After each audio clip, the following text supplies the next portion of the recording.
Thank you very much for coming back to the channel.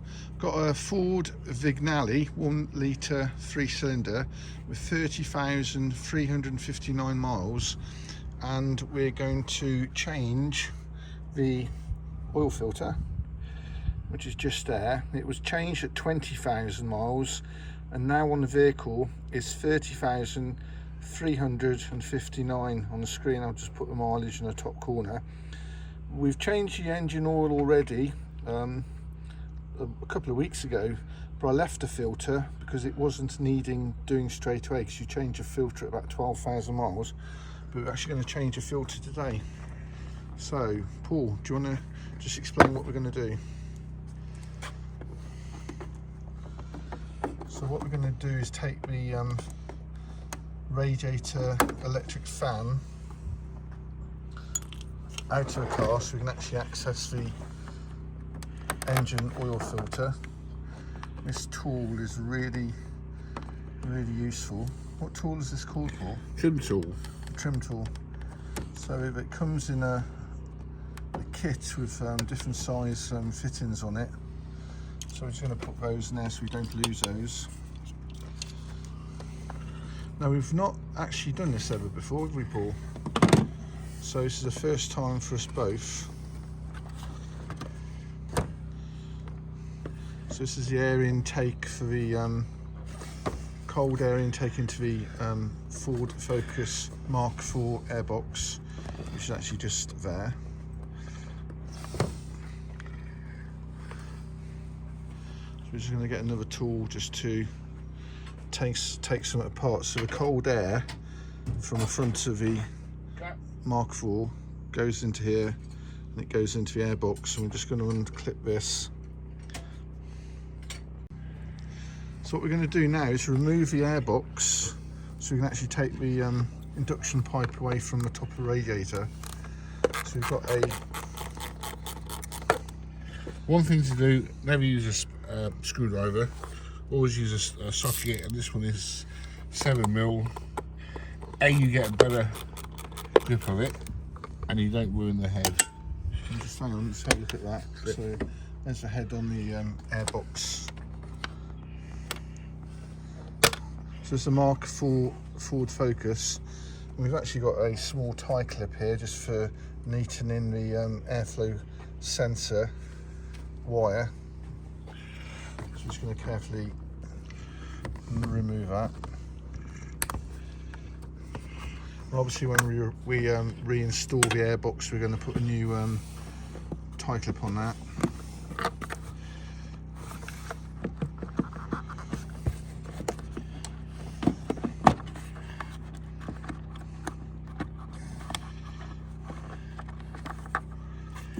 So we just need to undo that nut a bit more just to release the airbox.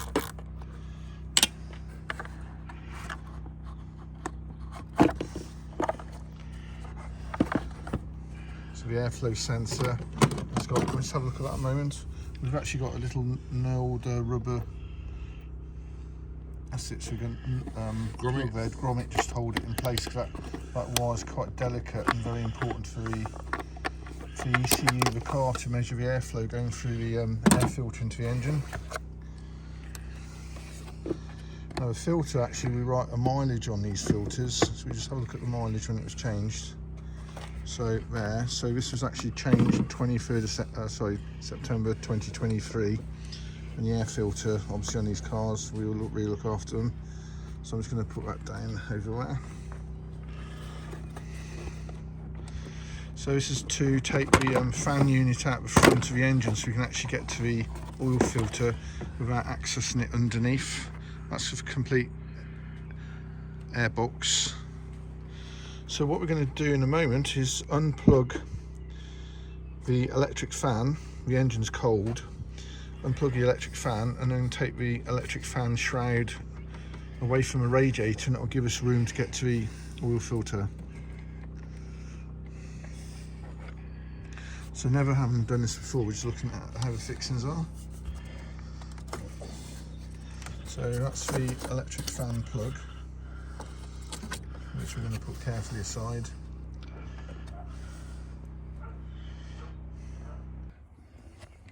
Right, one of the most important parts of working on an electric fan on a car, because it's actually plugged in all the time to the mains, the battery, 12-volt battery, unplug the electrics on the fan unit before you actually touch the fan unit, in case the actual car starts the fan. It will take your fingers off, so unplug this completely, make sure it's inert. And on the Mark IV Focus, there are some clips here which you have to release, one on the top, one on the bottom down there where the red circle is, which I put on the screen, and on the other side, and then the fan unit will lift out, which we're just going to carefully lift it out. So make sure it clears. We're not actually having done this before. I was caught on the cables up here, Paul. The bonnet release cable, just to gingerly move it away. And the whole electric fan unit will come out. Can we just have a look at that? Right, this is the electric fan unit from the Mark IV Focus, which is out in its entirety. So we've got that out. We're going to give that a clean up, just to remove any dust. Now that will give complete access there, being careful of the very thin aluminium radiator. In front of the radiator is actually the condenser radiator. So the back one is actually the water radiator, which you can see the water hose going into the main radiator, and the front one is the air conditioning condenser radiator. So that's going to give us access to that oil filter, which we're just going to take off now with a socket. And when we unscrew it, we're going to put a tray below it, so we actually catch the oil that comes off the filter and replace it. Right, what we're going to use actually is this catch tray. So we're going to catch the oil that drips out of the filter, which I'm actually just going to put underneath the bottom, which is just, there's a filter with 20,000 miles on it, which will be out momentarily. So I'm going to put that as a catch tray, so the oil dribbles into that. I'm going to position it when it's right. We're going to get, let's have this a moment. I'm just going to show this. So this is actually an oil filter removal tool, which is really good, and obviously 15 Newton meters when we put a new filter on. You just nip it up with a torque wrench. We're going to undo it with this first of all.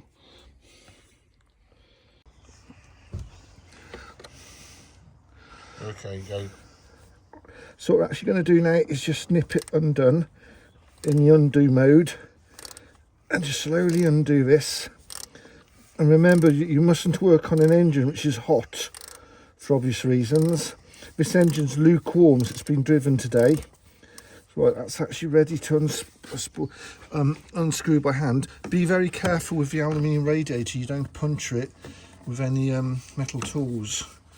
So I'm just going to put the socket in the tray. So what I'm going to do is unscrew it by hand. This engine's tepid, it's just lukewarm. Like we're always coming out into the catch can on the very bottom of the plastic tray, which is good. I can see it running into it. As soon as I got the oil out, the oil filter out, I'm going to invert it so we don't lose too much oil in the plates, because there'll be quite a lot of oil in it. So they've got a non-return valve in them, which is a really good quality filter. These, especially the pan. Get down the back. I'll put it down a bit more. Right. Thanks, Paul. Right there, a bit of oil came out. So we're going to bring this out now. So that's the filter, and it's got, it was put on at 20,000 miles. That's actually the catch can. We're going to bring the oil catch can out actually in a moment. I'll bring the catch can out. Right, I'm just going to bring this out carefully. That's actually caught virtually all of it. These are very, very useful to make up. That's going to be recycled. So you get a crawfish dripping. Yeah, while we've got this, as Put Paul, the can back down there for 10 minutes. we've got some stones there. Put a catch can down there for 10 minutes. No, the Leave cloth. it for 20 minutes. Yeah, the cloth's going to stay there. Right, the pig mat cloth will stay, and I can see, I'm going to put the filter straight on actually that. Right, we've actually purchased a new Ford MOTORCRAFT oil filter. I think my colleagues already wrote a date on it when we purchased it today, so we're going to prime this. So what we actually do, this is today's date, 14th of March 2025. I actually write a mileage on these always, which is 30,300 when it's fitted. I put 30,300k. So that will tell me when I service this next time. And what this is very important for the actual pleats wadding, this will actually absorb about half a litre of oil, and when you turn it on its side, it won't all come out. It goes actually in a wadding. It gets absorbed.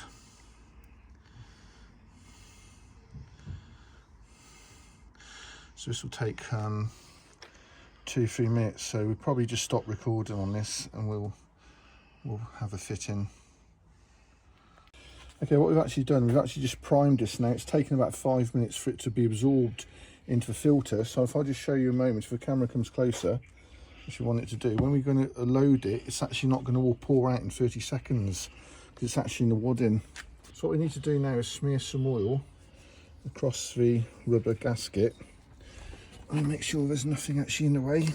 We're going to screw this up by hand. What we want to do is spin it on quite quickly so the oil doesn't come out the pleats.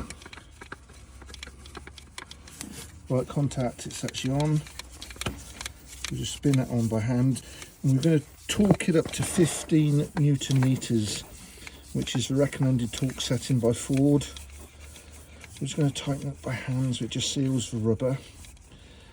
Right, what I like to do actually, because my gloves have got some oil on them, I just wipe the filter down on the sides. I'll just get in there a moment, just to tidy it all up. We're going to get a torque wrench on that now and just torque it to 15 Newton meters, and that's done. And I'm going to clear up where the pig mat was on the base of the skirt of the car. What we've got now is a digital snap-on torque wrench. We're going to set this to 15 Newton meters, which is set on there. So we're going to put the filter adapter on there. We'll just show the end of the filter adapter. That's that fits on the bottom of the filter. We're going to set this on the filter, and then if no one's used a snap-on before, they actually change colour. Like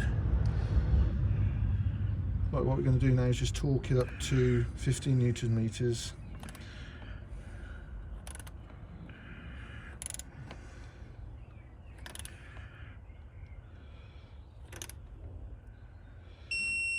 Okay, one turn, that's done. So we're going to release it now off the filter. Okay, what we're going to do now, the oil filter is actually on the car, fitted, torqued up, and we're going to put the electric fan back in. We haven't had time to clean it. The fixtures there actually just slot in on the Mark IV. I'm just going to line it up, clearing the cable for the bonnet release, which is actually just circled in the bottom corner. Most important to line this up and actually not damage the aluminium water radiator as you reinstall this. Come over here a minute, get the zoom in there with it.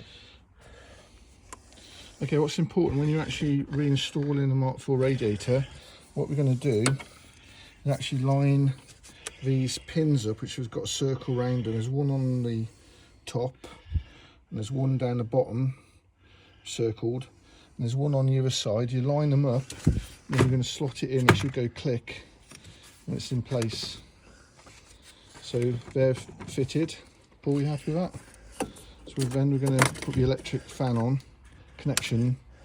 Make sure you actually snap that into place. That's gone click, that's in place. Right, we're happy on that. So what we're going to do now is install the, make sure the fan's free spinning. There's no obstruction to the fan unit. The electric connection is clicked into place. The fan's seated correctly on its plastic lugs on each side. And now we're going to just install the air filter box. Okay, we've got the air box now, which we're just going to reinstall it. Make sure the rubber dowels are all in place. It's where it's going to seat upside down, so it's now correct way up. It's actually going to be seated onto the mounts and the body shell of the car. Make sure those are in to start with before you put it into here. So we're going to line it up on its rubber seat on the chassis of the car. The airbox is actually going to go onto rubber mounts. You'll feel those actually fit into place. Right, the dowels, the rubber plastic lugs we're going to put into place there. We're going to line those up on both sides. Make sure it's all nicely seated.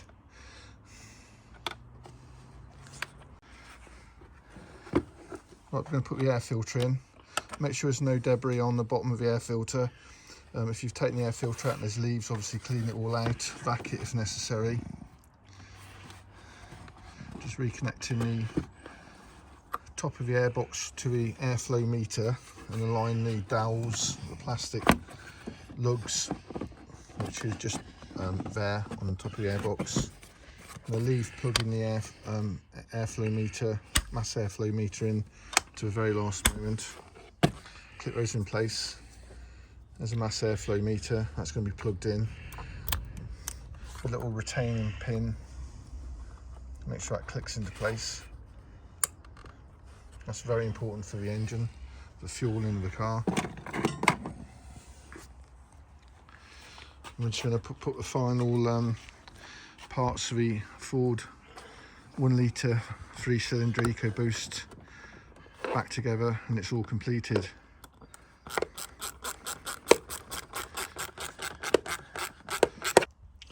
Okay, right, this is the following morning, because last night it went very dark very quickly. So what we're going to do this morning is take the pleats, the filter apart. I'll just show you on the bottom. This is the filter which we took out on the film on the red Vignale 1 litre 3-cylinder. So it's 20,000. We've not taken it apart. I have drained it. There's just some more oil coming out of there. But when I actually put the can opener on it, a lot of oil will come out.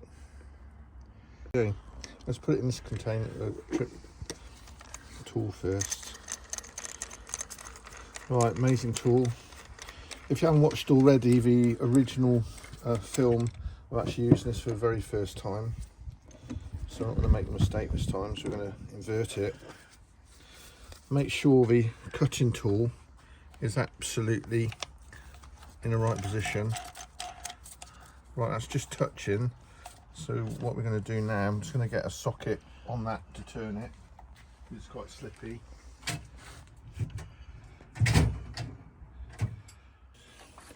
So what we're going to do is actually use the filter adapter on the socket to actually have a good grip on this.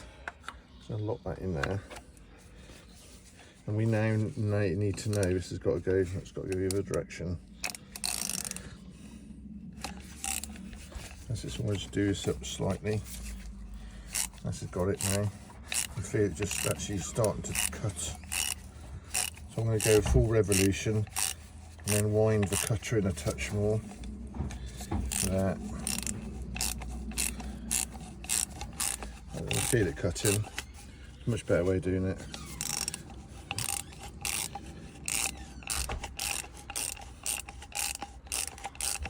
Wind the cutter in again for full revolution.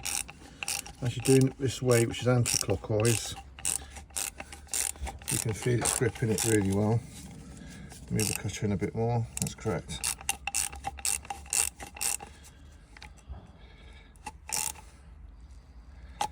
Let's go as stiff as it's catching it there. Actually, I'm just going to undo that at the moment and take the rubber gaskets. It's actually just binding. Probably the right thing to do is take the rubber gasket off. Actually, you can see, drain some of the oil. Just come out of the cut. There's quite a lot of oil still in this pleated filter. It's actually a pressurised non-return valve on it. But you can see the cutter's working really well. Actually, in a moment, you'll see how much oil is actually still left in the filter, even though I have drained it. Actually, Paul, just actually show on the side there how much oil we have got. There's quite a lot coming out of that because it is pressurised. Might put it back in the cutter again. Make sure it's seated down on top. Move the cutter wheel in. Again, it's just a practice of how much pressure you put on the cutter wheel. It's definitely gone into the metal filter. It sounds like it's actually opened it.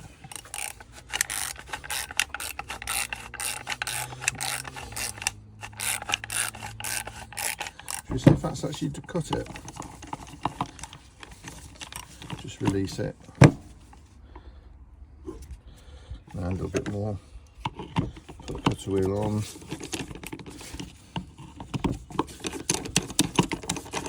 Seat it down firmly on top. Screw up so you can feel it just gone into the filter housing. Definitely cut that open. So what I'm going to do now, make sure it doesn't leak, and get a large screwdriver. It gets to a stage where you can't actually turn it anymore because the cutting wheel's cutting into it. But it's virtually, look at that, it's all the way around. What an amazing cutting tool. It's the same thickness of a cut all the way around. So I'm going to discard, it's just held on a tiny little bit of metal. That's very sharp obviously, put that in there. Right, just pull this bit of oil out of there. You see how much oil was in there. So as you can see, it's a genuine Ford high quality filter. Leave it on the table. Take that apart. Right, I'm not going to wipe the filter down, so I might introduce any swarf or anything actually in here. So what we're going to do is now peel this away so we don't actually introduce any swarf or metal particles in the actual pleats. We're actually peeling it away all the time because these are actually heavily glued together, so when the oil's under pressure there's no oil going to escape, not going through the pleats. Very high quality filter.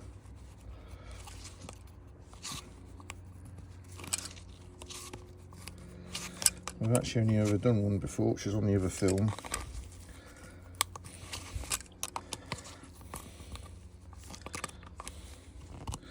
It's like a non-ferrous tin. Well, it's just coming apart there. There's a non-return valve there, which is actually still intact. So what I'm going to do now, take the centre core out, which I know from the experience of the other filter we've done. So that's the centre core. So what happens with the oil on the pressurised oil system on the car, it goes in, actually it goes through the pleats here, filtered, and then it comes out here and goes to the engine. You stop recording there, Paul, we'll just pick it up again. No, go on, Paul, just stop recording. I'll wait till I got this apart. So what we're making sure we're not doing is introducing any metal particles, because there isn't any. Right, there you go. So the filter's just been disassembled. So I'm not going to put it down actually, I was careful on that. So I'm going to clean this table from any residue oil and open up the pleats and examine them for the first time. So that's the filter unit. So we just take any of the pleats actually, first time, let's have a look. Actually, if you can get close on that, it's zero metal particles in there, as you'd expect. Actually, if I just open those up longer, this one. Well, there's no glitter in there whatsoever. What's your views on that, Paul? Now look. Nice and close. Okay, what we're just doing, putting a high powered torch on there, just to show there's zero. I've not wiped this at all, just to show there's zero glitter. Look into his wad in here. Look at that, absolutely crystal clear. I could wipe the excess oil away, but I don't want to introduce any foreign particles in there. This oil's actually done 3,000 miles on this, on the red Vignale, which I'll do on the bronze gold one. Yeah, but I'm really pleased with that. There's no metal in there whatsoever. You got that, Paul? There's a little bit of carbon, a few carbon specks, because we put a fuel cleaner regularly in a petrol, so you might have a few carbon particles which are actually in a sump of the car. Let's put this pleat here. I'll let you look at that, Paul. Absolutely crystal clear, the whole pleat. We've been around fairly much, most of it. Actually, if I lay this down, you can see actually what we've examined. Really pleased with that. We'll probably just put some photographs in here now, close-up photographs, high quality photographs without me touching the pleats.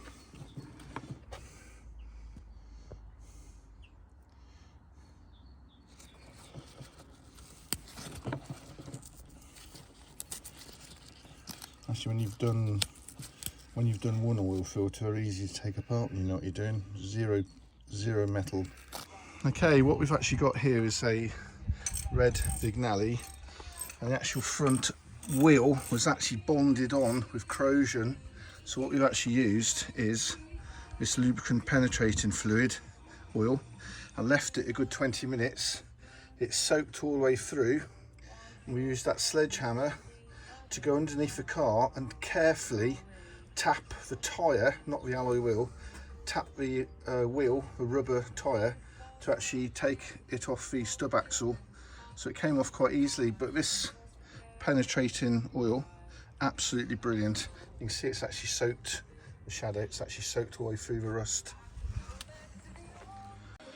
So what we're actually doing today is actually changing the discs at 30,000 miles, British 30,000 miles, changing the discs and pads, just because the pads definitely need changing, and the car we've decided to put new rotors, new discs on. So, yeah, we'll show how much wear is when we get it on the table.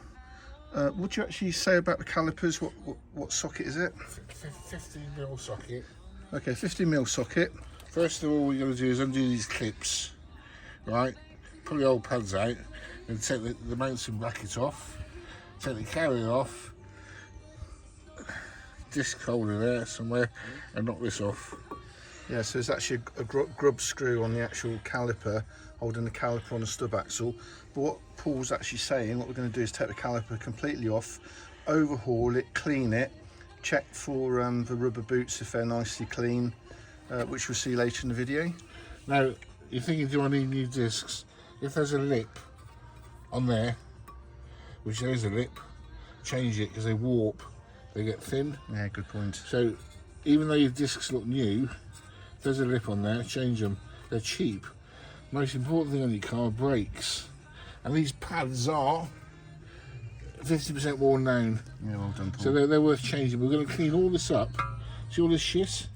We're going to wash it all down. This car goes out in the winter road grime, doesn't it, in Britain? We're going to wash it all down, lube it, and spray it all, and lubricate everything that needs lubricating, so it looks like new.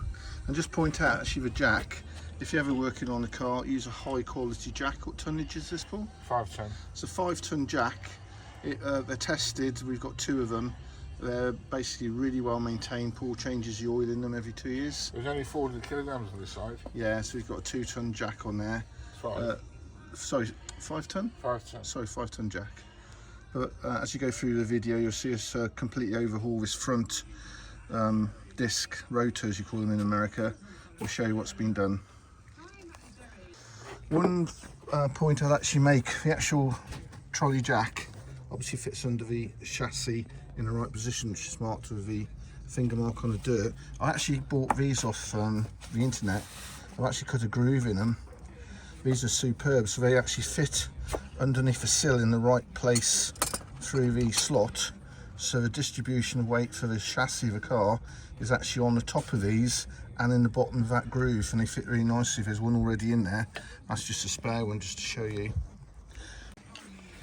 Right, one of the most important pieces of your suspension is this link arm.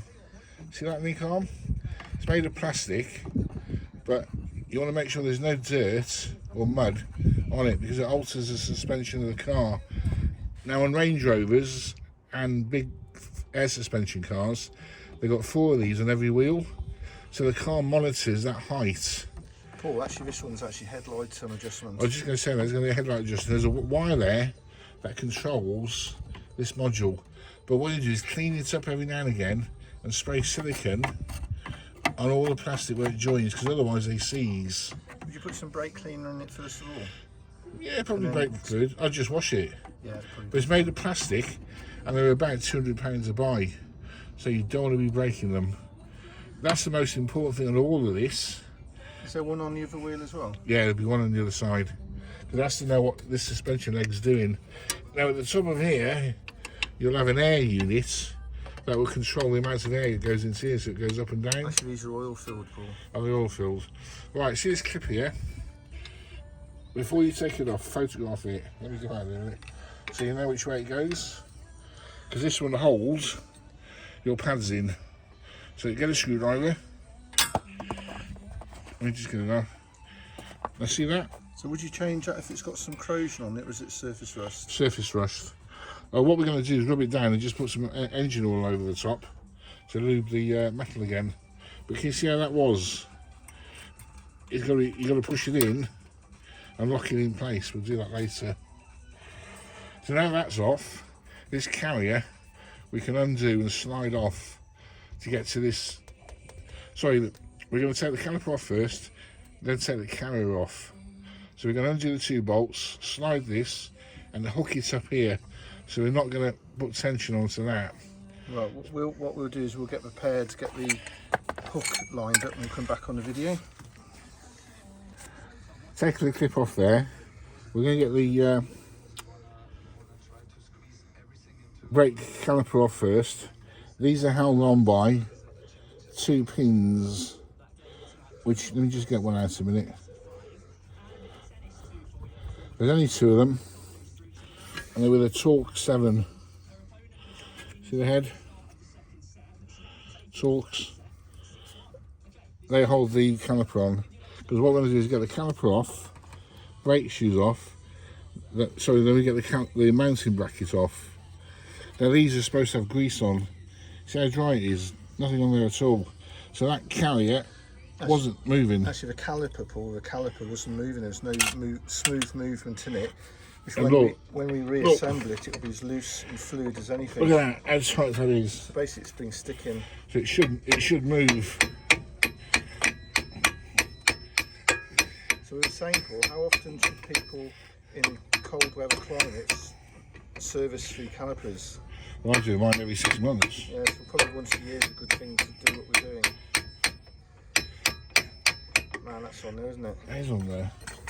There should be nothing holding that except the caliper's not withdrawing to release itself off the disc. It should be free and come off quite easily. Now, because what we're going to do is put new pads in.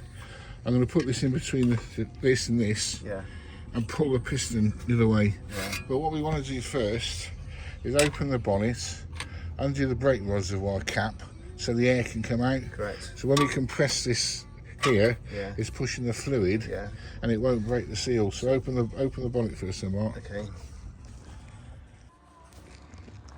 So what we're going to do is actually undo the brake reservoir cap to allow some fluid.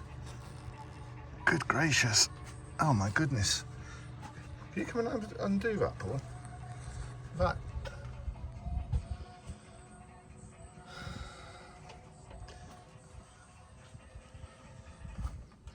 It's never probably been off for ages. Yeah, it's just stiff. What you want to do is undo it. Okay. Actually, it's a bit black. See how black that is? So what we're going to do is change the brake fluid. But leave that like that. Just loose.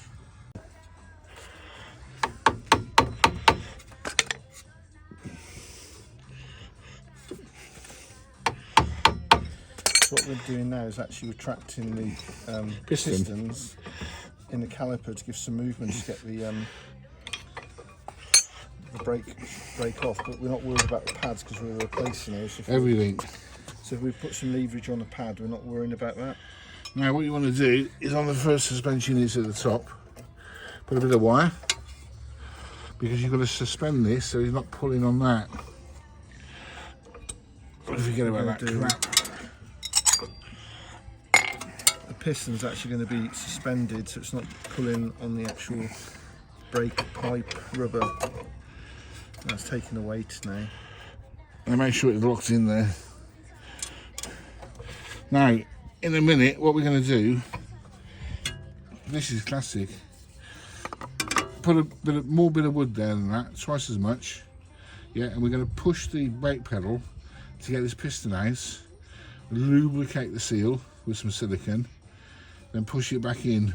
Have you put any brake cleaner on it first to clean it? You clean it all up first, yeah, we will do. But that's what we're going to get out is that as well, to give it a clean, and all this is going to be cleaned up. So that caliper there, locked in there, and it's not stretching on that cable. Now we can get all this off. Have you noticed that's the inside one, and this is the outside one. How bad are they, Paul? Well, only 50% worn, but because we've got new Rotors, discs and pads and that, yeah. 15 mil. Going to get the carrier off now. Just point out the carrier, Paul. Yeah, that's a carrier. I'll have to get my head in there to undo this. You can, come back in a minute. Yeah. So what we've actually done is completely overhauled this front suspension leg, gave it a real good clean. Silicone spray we've used and the cleaner. We've actually lubricated the boot as well, and the drive shaft boot there, checked it. There's a bit of water actually in the caliper there. That's silicone actually. Yeah, we're going to invert that in a minute just to clear that out. So we're just going to now put it all together and show the process. And on this hub here, I'm going to put some copper grease, copper slip on here, just so it doesn't bond again. Tiny bit of copper grease on there. Done it? Oh, is that what's on there? Well done. Yeah, so done. that's all done. Well done, Paul. So that's what it looking like before we assemble it.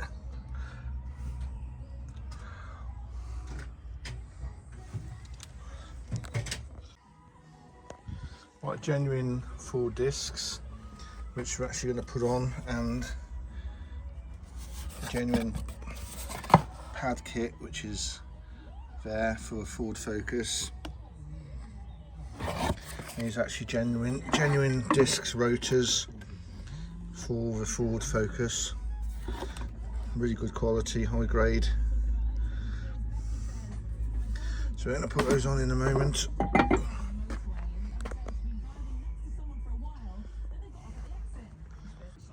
Right, 2 new stretch bolts from a Ford. You have to put lock nuts, medium strength, onto them. These hold the carrier onto the stub axle, and these are tightened up to 110 Newton meters. Very important, every time you put new stretch bolts in, put new ones in, don't put old ones in. And as I said, they hold the carrier on. New pads, let me just take this one out a minute.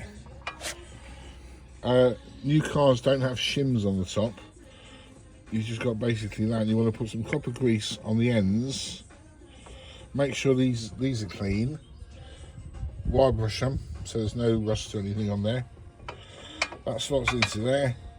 So basically, your floating caliper will do that with the brakes. They move.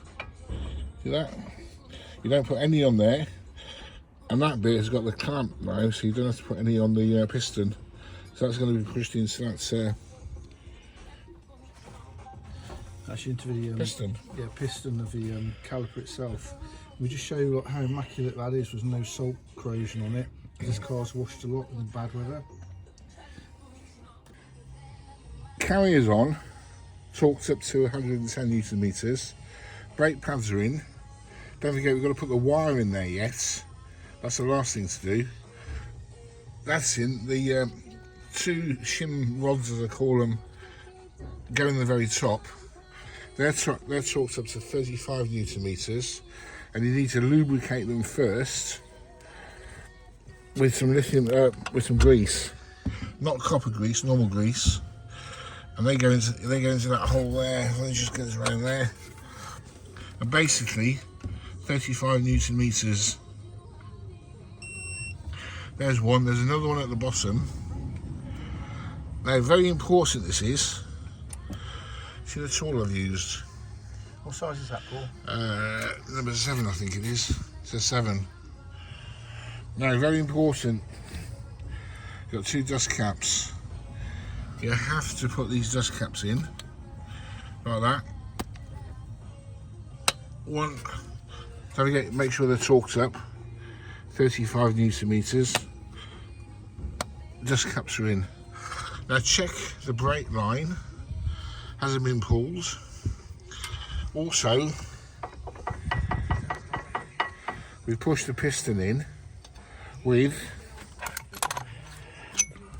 piston no release tool. You wind it like that and you push the piston in, basically. That's free floating. And the white grease. Now what holds this disc on is the wheel. When you torque it up, most cars have got a hex head here. Grub screw. Yeah, grub screw, hex head, which holds it on. But on the Fords, it's just held on with the wheel. That's actually just from these gloves. Now, a lot of people score the disc with sandpaper. We never do. We just go down the road 10 miles an hour, hold the brakes on, and then soon groove Let's it. talk about a white grease, which is a can we've got just here. Yeah, all these linkages, you put white grease on every now and again to lubricate them. And we've even done the boots as well around here. Did you show the white grease can, Paul? So that's what we recommend. So let me just double check everything. Those are done, those are done. Got to put the pin in now. We just get the pin, we'll show you that.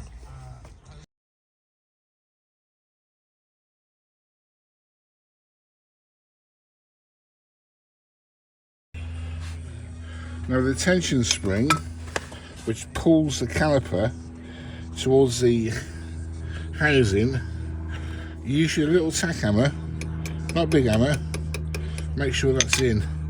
That's got to go this side of the caliper. This one you want to put in first as well. Get some nice pliers. Oops.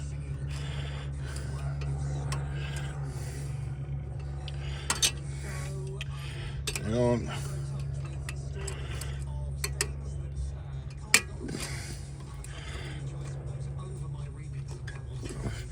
Alright, hold it there a minute.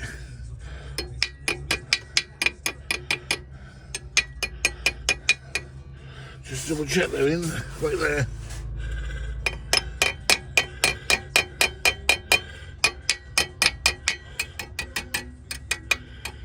Yeah, well done. That holds that to that. Now you should have this, let me just get this around here a minute. Carriers on, torqued up to 110 newton meters. Brake pads are in. Don't forget we've got to put the wire in there yet. That's the last thing to do. That's in. The 2 shim rods, as I call them, go in the very top.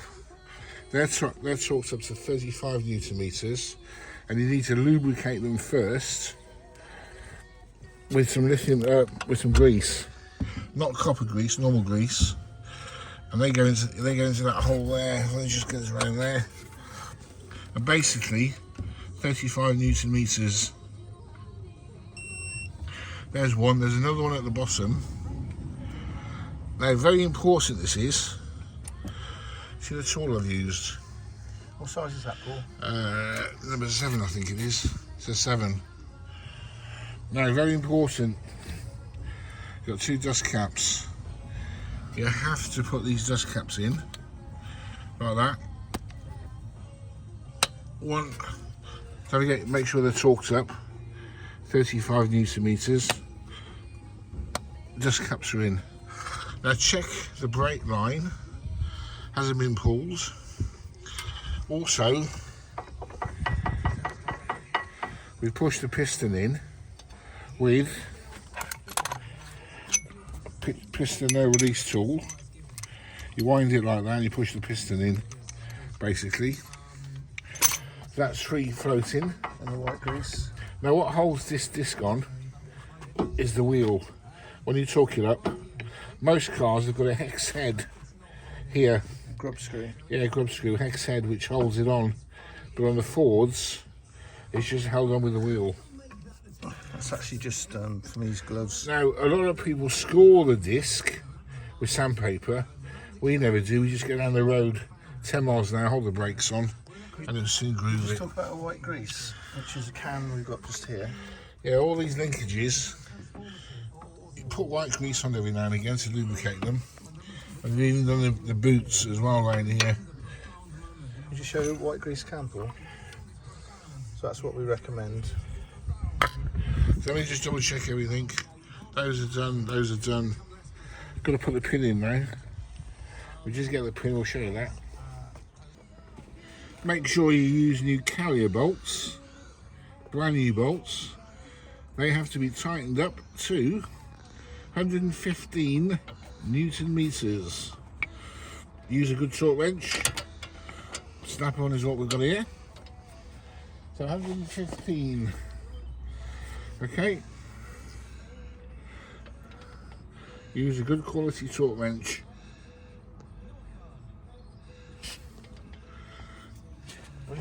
Angle on it. And what we've done, we've actually lubricated these pins because they need to be freely moving. Oh no, sorry Paul, these aren't the pins, these are the actual retaining bolts. Let me just repeat that. These are 110 Newton meters. 110 these are. This is a carrier bolts. Yeah, well done. And use a good quality torque wrench. These are brand new, so stretch bolts. Let me just wait there a minute. 110. Let's put the light on as well so you can see it. Yeah, as I just said, these are stretch bolts, so you do not want to use the original bolts. You should always change these.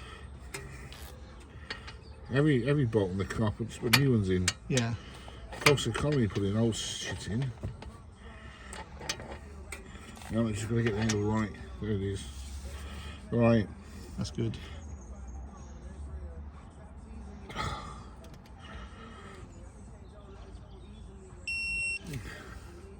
I think I can see that. Hang on, Paul. 110.7. I got it. Thanks, Paul. Right. I'm just going to check the top one again.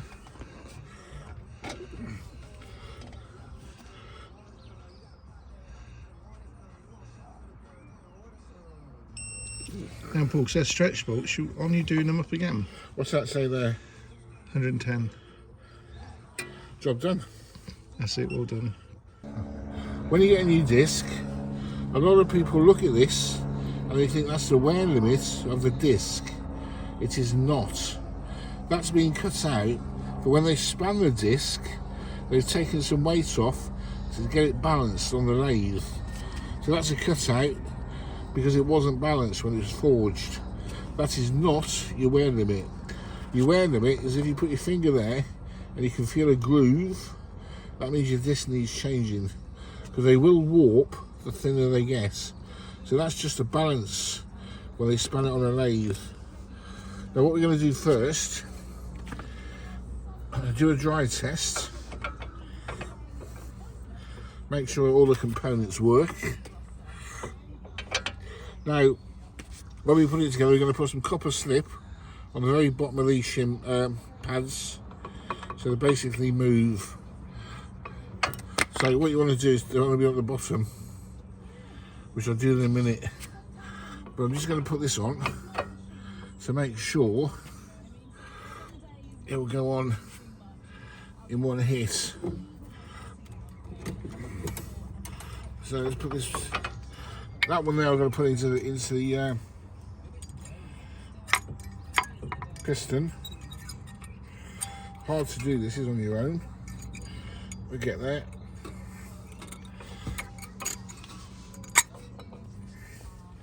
Make sure that's home, which it is. Now that should slide in there, like that. That's a nice fit. So what I'm going to do now is grease the shims up. Not shims, the pads. Put it in here a minute.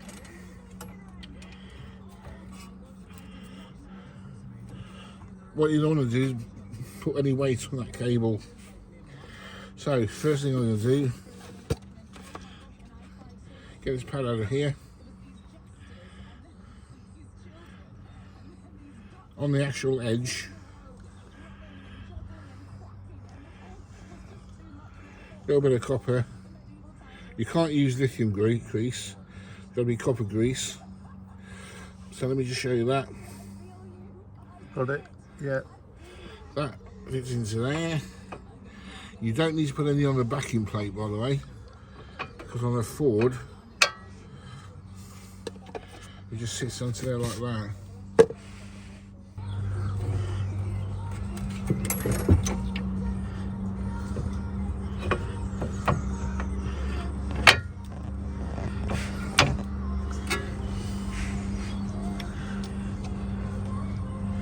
Now what we've got also, we've got these carrier pins. Make sure they're nice and clean.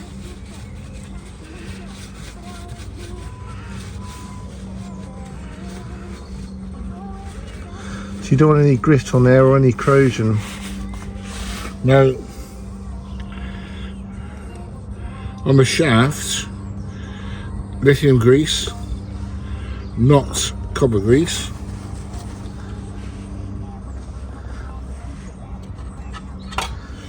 Get a special tool. It's a 7. That's going to go through the pin.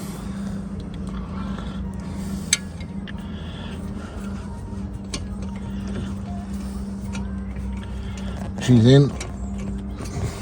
Going to get the bottom one, do the bottom one at the same time. Again, clean up. So the idea of these, the actual caliper floats backwards and forwards on the disc using these pins. When you take your foot off the brake, the caliper goes back in a millimetre.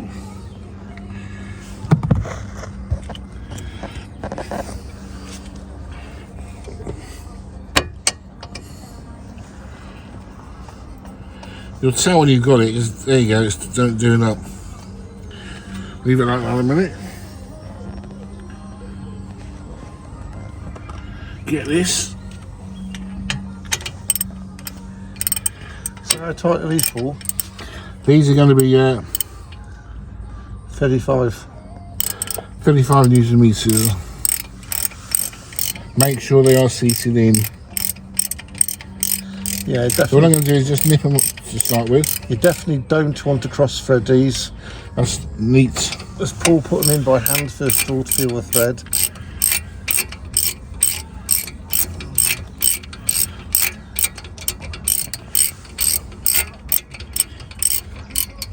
Now don't forget we've got the reservoir off the brake fluid, which you'll need to top it up in a bit because we took some out because we pushed all the pistons in. So you need to address the reservoir at the top.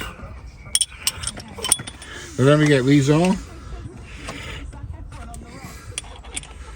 35 Newton meters.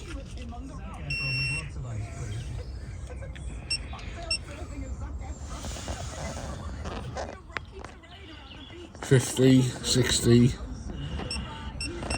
35. 35.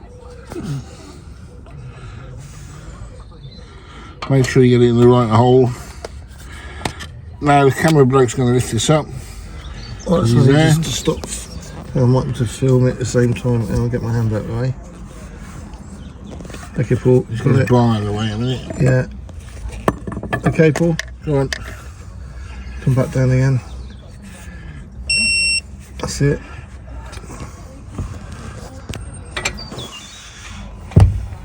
Right, dodgy filming this is.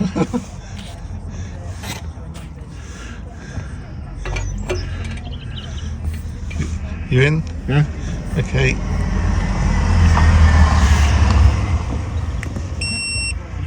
That's it, Paul. Just check it. Don't need to, it's gone click. Yeah, I just saw it on the reader. No, the most important thing is, got to put the dust caps in. Yeah, well done. Don't forget the dust caps. Got them, Paul. Make sure they go in the holes. Make sure you push them all the way in. Nice one. That stops all the crap going into the Or road debris. yeah, that's that. Now on in here, look at it all, double check it. Yeah, so I'm going to take this out of here now. I'll just make a comment actually. It's worth, when you're working on brakes, to have two people. Always double check what's been done for safety. The bolts are being done up. The last thing we're going to do is put the spring in it. Yeah, don't do it on your own. Always have two people check. You checked everything on there. You have to put this in. So that goes into there. Goes around the back.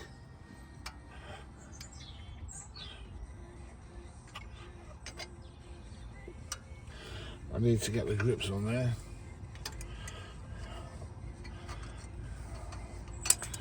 On. This goes the other way up. Just go that way.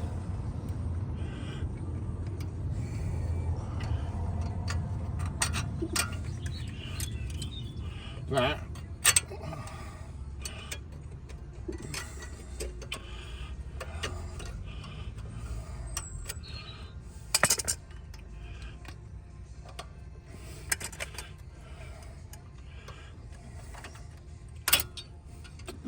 Put the bottom in first. They are tricky to put in though, because you want to.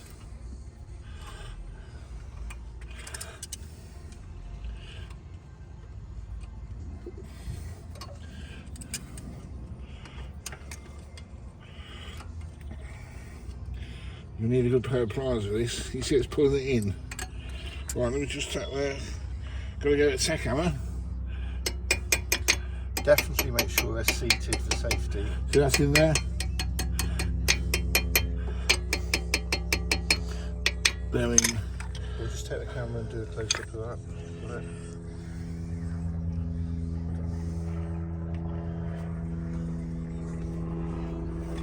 Excellent. There we go.